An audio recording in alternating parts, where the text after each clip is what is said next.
So we have breaking news just moments ago. New inflation data just out, giving us another snapshot of how prices are trending, what direction they're headed for Americans. CNN's Matt Egan is with me now.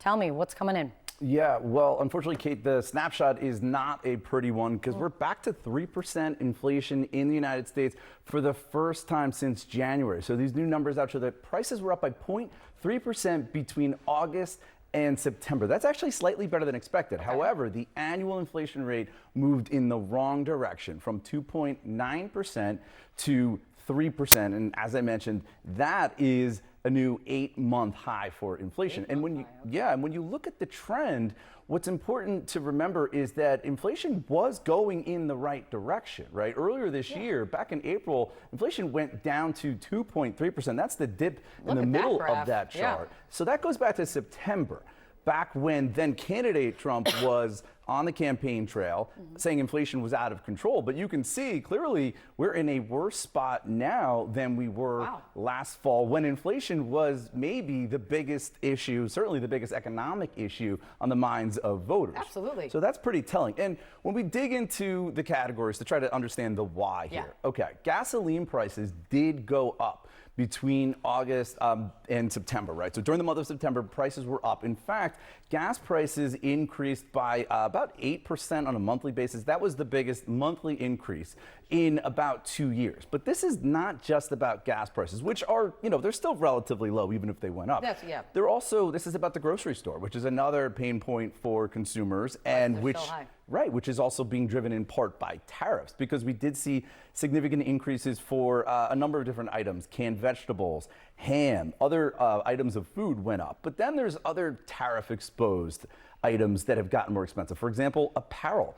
Apparel went up by almost 1% on a monthly basis. They warned this was coming. They warned that it was coming in the fall. Because so much of the clothes they're imported, so they are exposed to those tariffs. Girls' apparel jumping by almost 4% on a monthly basis. And then two other things that are exposed to tariffs that I'll just call out. Appliances, they went up significantly by about 2%, and also some furniture increased significantly. And we know that furniture just got tariffed by the president. So look, you put it all together, inflation is not as bad as some had feared it could be, right? And it's certainly not the nightmare of 3.5 years ago, okay?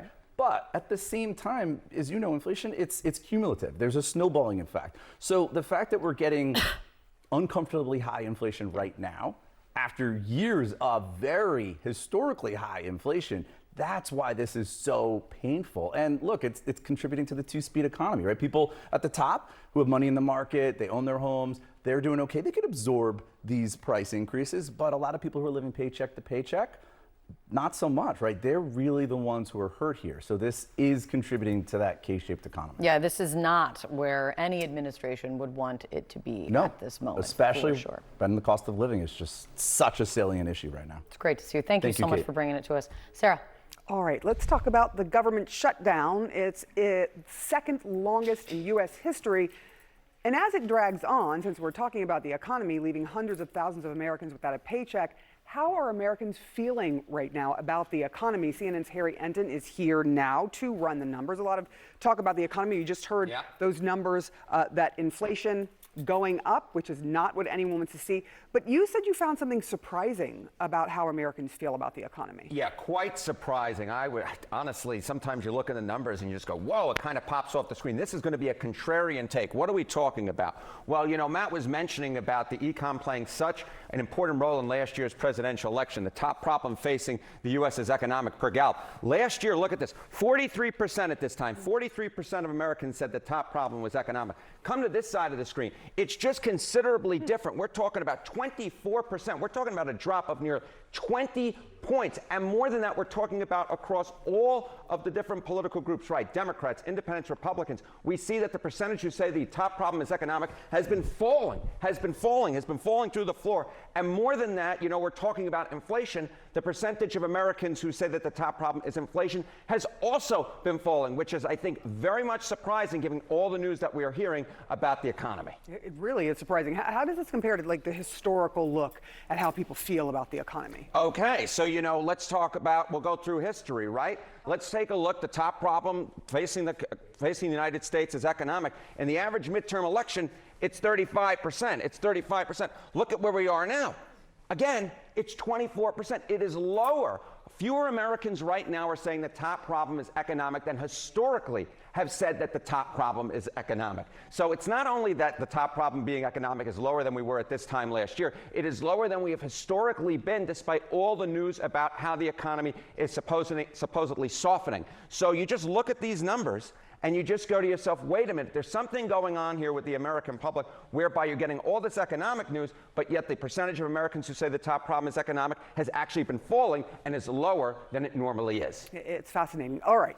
How are people feeling about the shutdown vis-a-vis whether that's having an impact on the economy? You know, the story of this segment has essentially been that fewer people are saying that the economy is a top problem than historically were a year ago. And so perhaps not surprisingly, we'll end on this note. Harm shutdown is having on the economy a great deal or quite a bit. Back in 2013, the last time we had this measured during a shutdown, it was 65%. You come over to this side of the screen, again, it's significantly lower. It's 48%. It's less than a majority.